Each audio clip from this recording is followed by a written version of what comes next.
அஸ்ஸலாமு அலைக்கும். நான் உங்கள் ஷிஃபா குக்கிங்லேருந்து பேசுகிறேன். இன்றைக்கி நம்ம என்ன ரெசிபி பார்க்க போகிறோன்னா, கானை வச்சு சூப்பராக ஒரு ஸ்நாக்ஸ் தான்.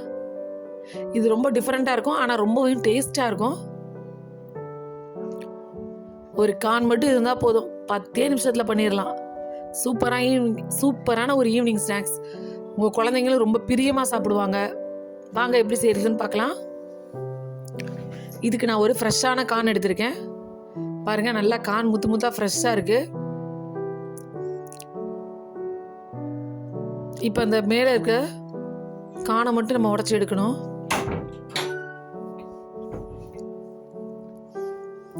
அது ஒன்று ஒன்றாலாம் பிச்சு எடுக்க முடியாது. இந்த மாதிரி கானை பிடிச்சிக்கிட்டு ஒரு கத்தியை வச்சு சரசரன்னு கட் பண்ணிங்கன்னா எல்லாமே கடகடன்னு வந்துடும். பாருங்கள், அவ்வளோதான். இதே மாதிரி எல்லா பக்கமும் சரச்சரன்னு வெட்டி விட்டுருங்க. பார்த்தீங்களா எப்படி சூப்பராக வந்துருச்சுன்னு? அவ்வளோதான், கட் பண்ணி எடுத்தாச்சு. இதே மாதிரி நமக்கு தேவையான கான் எல்லாத்தையும் நான் கட் பண்ணி எடுத்துட்டேன். ஒரு முழு சோளம் இதில் நான் சேர்த்துருக்கேன். பெரிய சோளம்னா அந்த ஒரு சோளத்துக்கு 2 பெரிய வெங்காயம் எடுத்திருக்கேன். இப்போ இதை நீல வாக்கில் கட் பண்ணிக்கலாம்.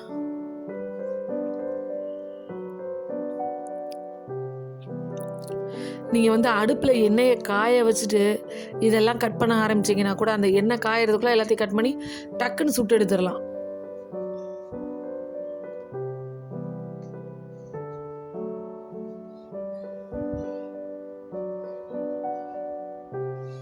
இப்போ வெங்காயம் கட் பண்ணியாச்சு. இதுக்கு 2 பச்சை மிளகாய் எடுத்து அதையும் பொடியாக வெட்டிக்கிறேன். என்னோட சேனலை நிறைய பேர் சப்ஸ்கிரைப் பண்ணாமல் பார்க்குறீங்க. என்னோட சேனலை நீங்கள் சப்ஸ்கிரைப் பண்ணாதான் நான் போடுற புது வீடியோஸ்லாம் உங்களுக்கு நோட்டிஃபிகேஷனில் வரும்.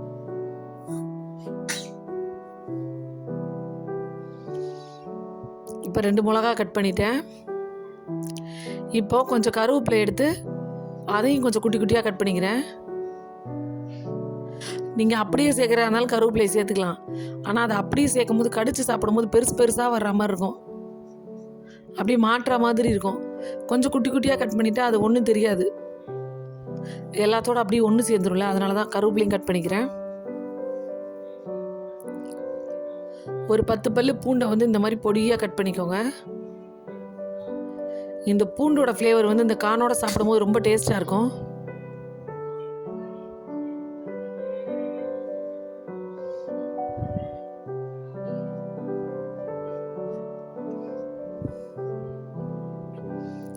பூண்டும் இப்போ கட் பண்ணி வச்சுட்டேன். இப்போ கொஞ்சம் கொத்தமல்லி எடுத்து அதையும் பொடியாக கட் பண்ணி வச்சுக்கிறேன்.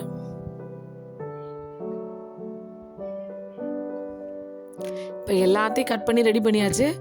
இப்போ அடுத்து மிக்ஸ் பண்ண வேண்டியது தான். ஒரு பவுலில் முதல்ல கான் எடுத்துக்கிறேன். இதில் நம்ம கட் பண்ணி வச்ச வெங்காயத்தை இப்போ சேர்த்துடலாம்.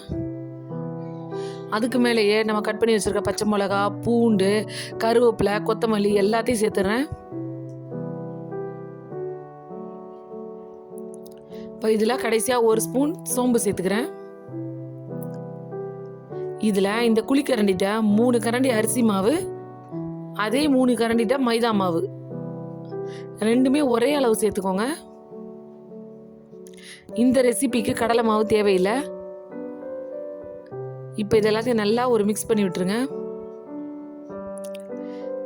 மிக்ஸ் பண்ணிவிட்டு இப்போ இதில் தேவையான அளவு உப்பு சேர்த்துட்டு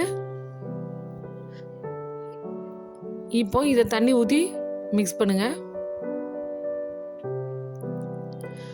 முதல்ல இந்த வெங்காயத்தில் இருக்கிற ஈரத்தெல்லாம் ஒரு மிக்ஸ் பண்ணிவிட்டு நீங்கள் தண்ணி ஊற்றினாதான் எவ்வளோ தேவைப்படுதுன்னு தெரியும். இந்த ரெசிபிக்கு போண்டாக்கு மாதிரி நிறைய தண்ணி ஊற்றி ரொம்ப கொலன்னு பிணையக்கூடாது. கொஞ்சம் உதிரியாக இருக்கிற மாதிரி தான் இருக்கணும்.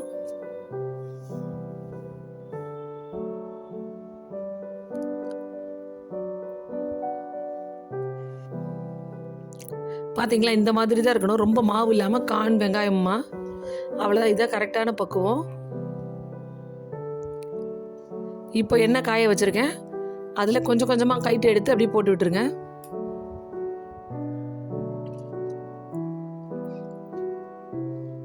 இதில் நம்ம மைதா மாவு சேர்த்துருக்கனால அது அப்படியே ஸ்டிக்கியாக சேர்ந்துக்கும், பிரிஞ்சு போகாது.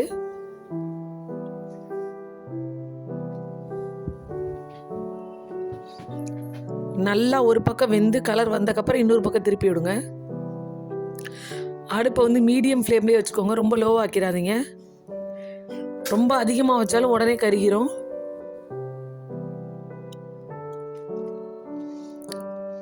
பாருங்கள், ஒரு பக்கம் நல்லா வெந்துருச்சு. இப்போ இன்னொரு பக்கம் திருப்பி விட்டுக்கிறேன்.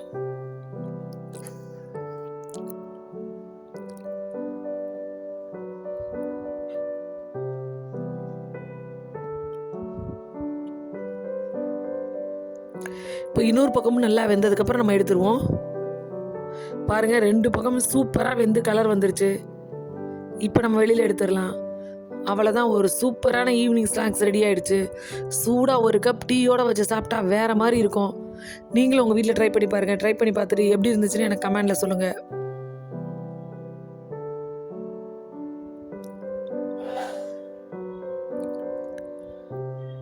என்னோட இந்த ரெசிபி உங்களுக்கு பிடிச்சிருந்துச்சுன்னா என்னோடய சேனலை லைக் பண்ணுங்கள், ஷேர் பண்ணுங்கள், சப்ஸ்கிரைப் பண்ணுங்கள். மறந்துடாமல் பெல் ஐக்கானை கிளிக் பண்ணுங்கள். சூப்பர். சப்ஸ்கிரைப் பண்ணுங்க.